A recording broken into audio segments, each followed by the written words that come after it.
আসসালামু আলাইকুম। বিসমিল্লাহির রহমানির রহিম। আমি বাংলাদেশ পুলিশের একজন কর্মকর্তা এসআই মাসুদ রানা। আমি আপনাদের কাছে কিছু তথ্য তুলে ধরতে চাই, যেটা বাংলাদেশের মানুষ অনেক দিন ধরে জানে না, বা তারা এই প্রশ্নের উত্তর খুঁজছে অনেক বছর ধরে, কিন্তু কোনো উত্তর খুঁজে পায়নি।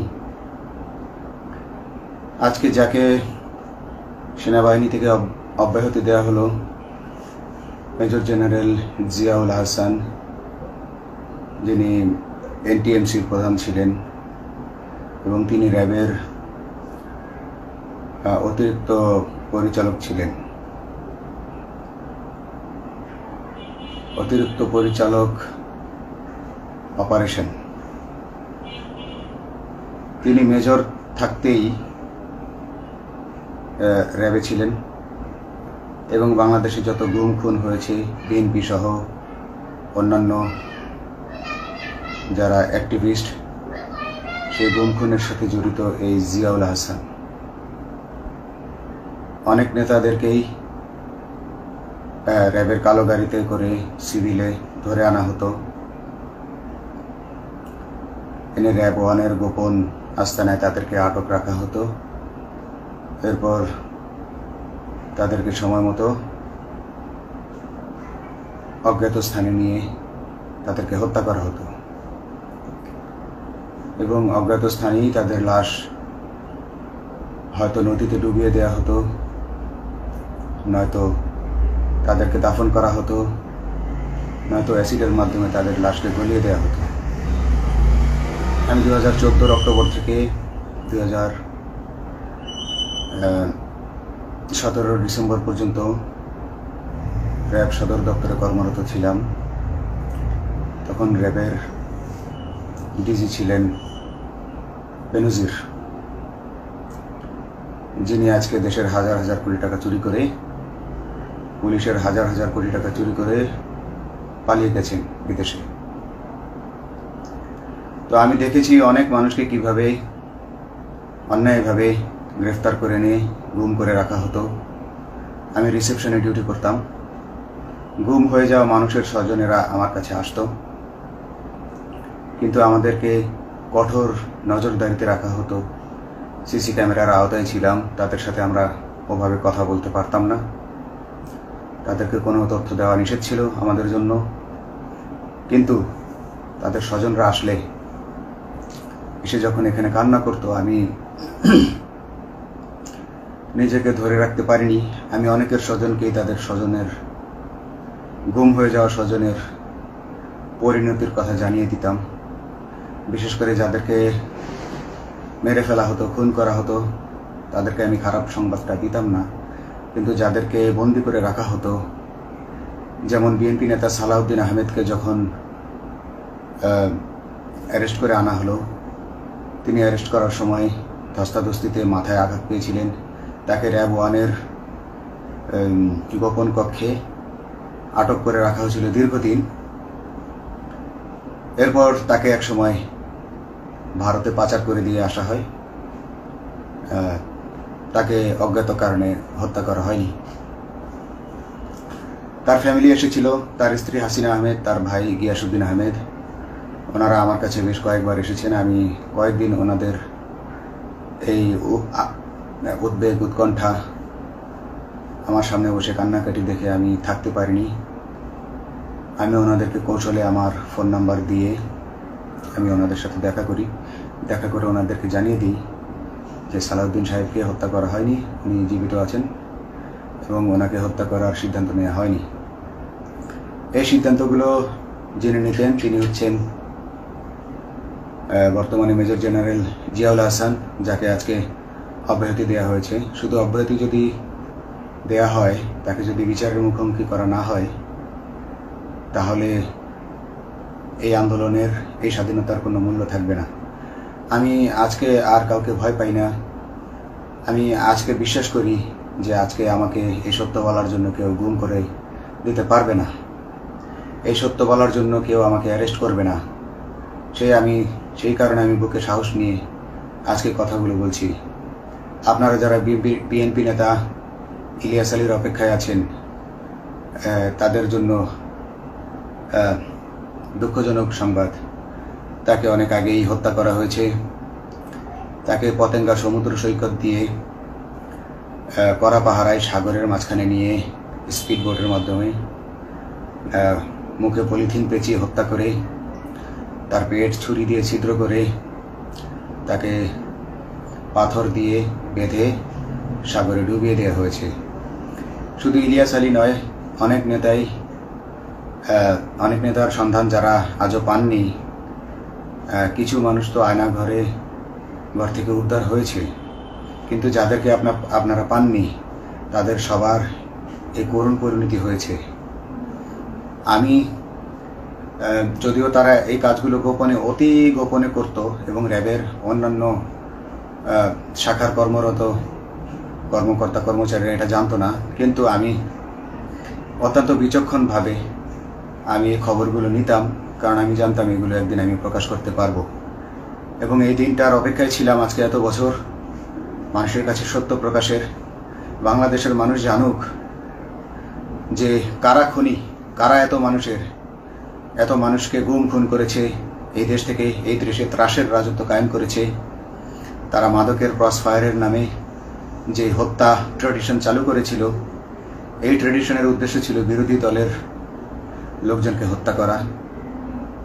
কারণ পুলিশ এবং সেনাবাহিনীর অনেকেই মানুষ হত্যা করতে ভয় পেত, তারা এটাতে অভ্যস্ত ছিল না। অনেকেই অনেক সাহসী, কিন্তু একটা মানুষকে হত্যা করার পর তারা আর ঘুমাতে পারতো না, তাই তারা এসব কাজ করতো না। কিন্তু খুনে হাসিনা কিছু মানুষকে এভাবে হত্যা করতে করতে পুরস্কৃত করার মাধ্যমে হত্যা করতে অভ্যস্ত করে ফেলে। তারাই এই গ্রেফতারকৃত, এই গুমকৃত মানুষদেরকে গুলি করে হত্যা করত। এবং তারা এতটাই নিষ্ঠুর যে তারা এক একজন কয়েক শত করে হত্যা করেছে। এবং এই মানুষগুলোর সংখ্যা বেশি নয়, কারণ সবাই লাশ দেখতে পারে না। একটা মানুষকে খুন করার পর লাশের যে ছটফটানি এবং মাথায় গুলি করার পর মাথার যে বিকৃত অবস্থা, এই জিনিসগুলো আমাদের অনেকেই আমরা সহ্য করতে পারি না। তাই আমাদের মধ্য থেকে কিছু হায়নাকে বেছে নিয়ে তারা একটা টিম গঠন করে।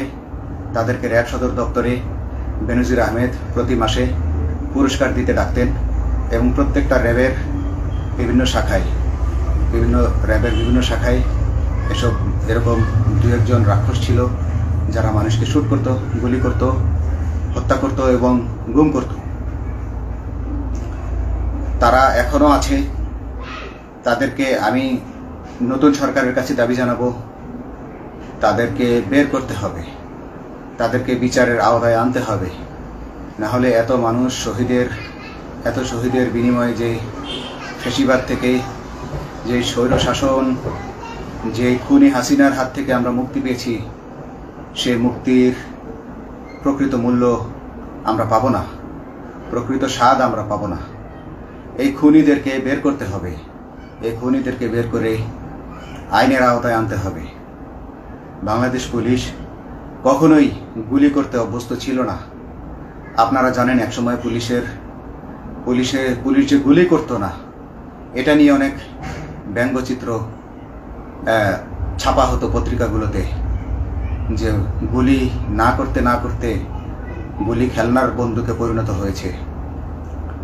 তো কিন্তু সেই নিরীহ পুলিশকে রক্তপিপাসু হিসেবে শেখ হাসিনা তৈরি করেছে। তবে সবাই নয়, কিছু কিছু মানুষ আপনারা দেখেছেন, এবং এই আন্দোলনের ভিডিও ফুটেজ দেখলেও দেখবেন যে কয়েক শত পুলিশের মধ্যে কেবলমাত্র কয়েকজনই জনতার দিকে গুলি ছুড়ছে। তো আপনারা ঢালাওভাবে পুলিশকে আপনাদের আক্রমণের নিশানা বানাবেন না। নতুন সরকার অবশ্যই এর বিচার করবে। আমি আশাবাদী নতুন সরকারের কাছে। তারা যদি আমার কাছে কোনো তথ্য চায়, আমি তথ্য দেব ইনশাল্লাহ। এবং এই খুনিদেরকে, এই রাক্ষসদেরকে বের করতে হবে। প্রতিটি গুমের, প্রতিটি হত্যার সুষ্ঠু তদন্ত করলে এগুলো বের হয়ে আসবে বলে আমি আশা করি।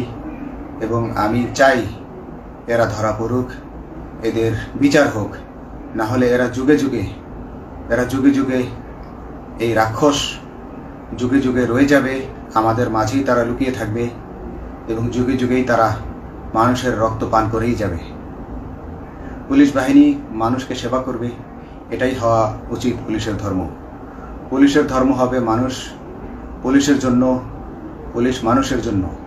উন্নত রাষ্ট্রের পুলিশ মানুষ যেভাবে পুলিশকে ডাকলেই পুলিশ 5 মিনিটের মধ্যে ছুটে যায়, তাকে সাহায্য করে।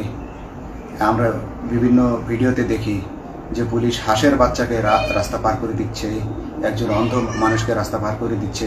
বাংলাদেশের পুলিশ এমনটাই করতে চায়, আমরা এমনটাই করতে চাই, কিন্তু সেই পরিস্থিতিতে আমাদেরকে রাখা হয়নি। আমাদেরকে রাখা হয়েছে দৌড়ের উপর, আমাদেরকে রাখা হয়েছে বিভিন্ন অন্যায় কাজের উপর, বিভিন্ন অন্যায় আদেশের উপর। কেউ যারা মেনেছে তারা ভালো ভালো জায়গায় পোস্টিং নিয়ে থেকেছে, যারা মানেনি তাদেরকে খারাপ জায়গায় পোস্টিং দেওয়া হয়েছে, কারো চাকরি হয়ে হারিয়েছে, কাউকে সাসপেন্ড করে রাখা হয়েছে।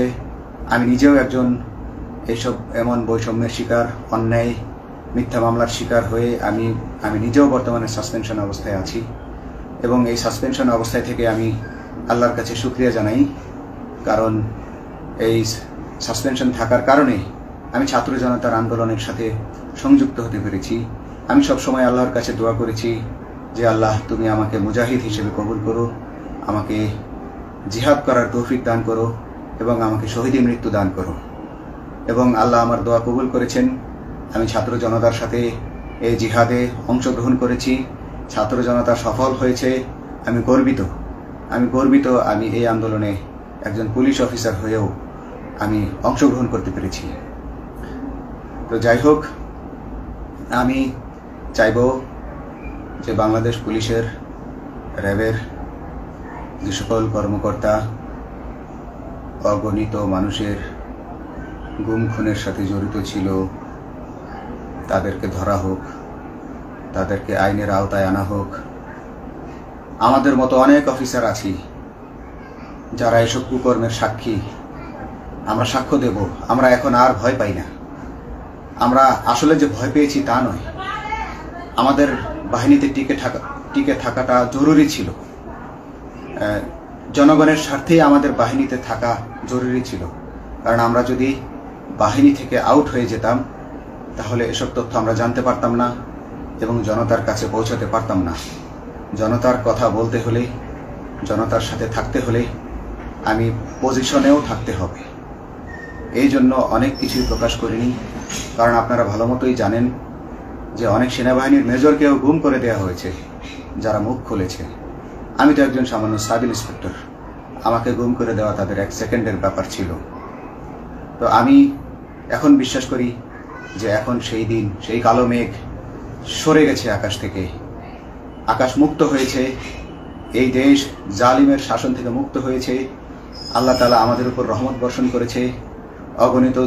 অগণিত মুসলিমের দোয়া আল্লাহ তাআলা কবুল করেছেন, অগণিত 18 কোটি মানুষের দোয়া আল্লাহ কবুল করেছেন।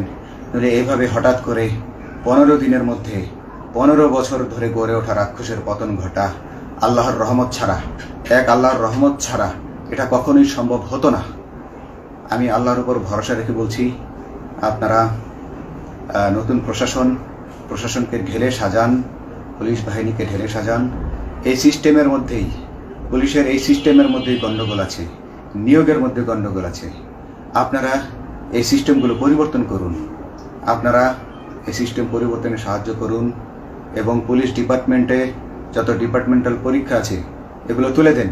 এই ডিপার্টমেন্টাল পরীক্ষাগুলোর মাধ্যমে আমাদের ঊর্ধ্বতনরা আমাদের গলা সবসময় চিপে ধরে রাখে, ঠিক আছে? সেজন্য আমরা তাদের কাছে সবসময় আটকা থাকি।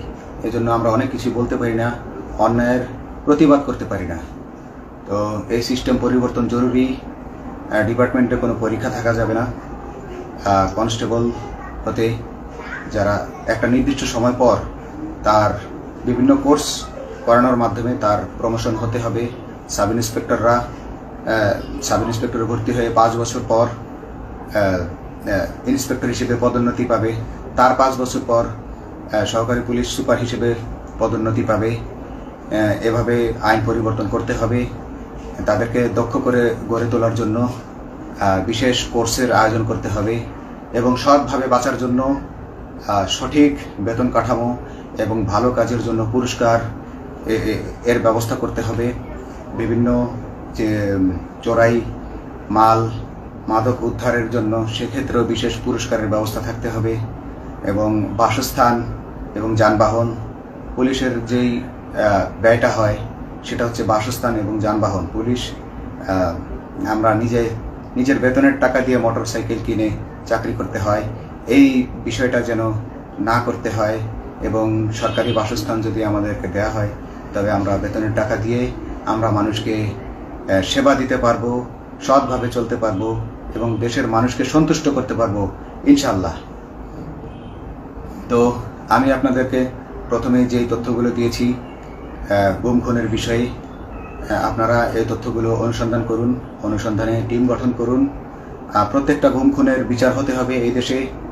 যারা আটক ছিলেন অনেকেই হয়তো এখন আয়নাঘর থেকে মুক্তি পেয়েছেন, কিন্তু যারা দুর্ভাগ্যের শিকার হয়ে মৃত্যুবরণ করেছেন তাদের আত্মীয় স্বজনরা, তাদের প্রতি আমার সমবেদনা রইল।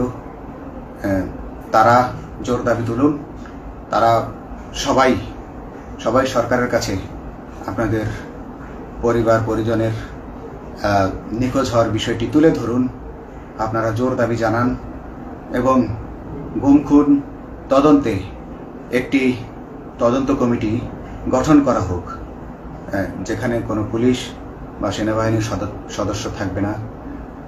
এটা হতে পারে বিচার বিভাগীয় তদন্ত বা অন্য কারো মাধ্যমে, কিন্তু এই হায়নাদের এই খুনিদেরকে বের করুন, বের করে এদেরকে শাস্তির আওতায় আনুন, তবেই এই তারা তাদের বলিদান সফল হবে। আসসালামু আলাইকুম।